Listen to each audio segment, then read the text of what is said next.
Julia, čo si myslíš o tom, že kedy sa zo vzťahu vytráca iskra? No nám sa ešte nevytratila.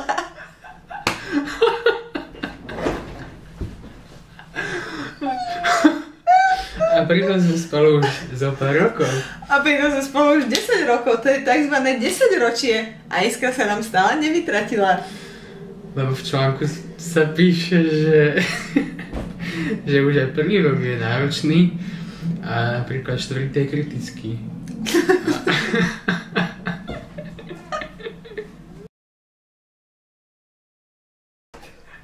Vezmem si pomôcku, že láska zamilovaná súvisí aj s chemickými látkami, ako je fenyletylamín, vraj má účinky ako amfetamín a telo si na neho počase zvykne a vtedy sa vytratí tá zamilovanosť. Aha. A potom prichádzajú ďalšie hormóny lásky. Aké? Dopamín, oxytocín, vazopresín. Tie vraj súvisia s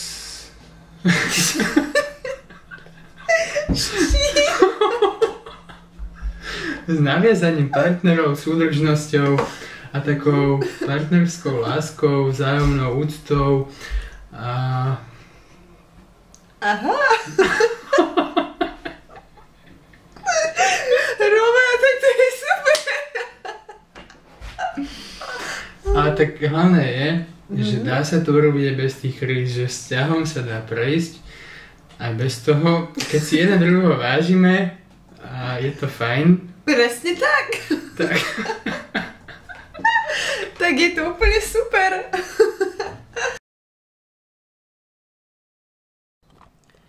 Ešte som k tomu chcela dodať, že niečo sa predsa len zmenilo. Už ma vôbec neberie na tie romantické miesta. Takmer nič mi len tak spontánne nekupuje a kabelku mi nekúpil. Už ani nepamätám.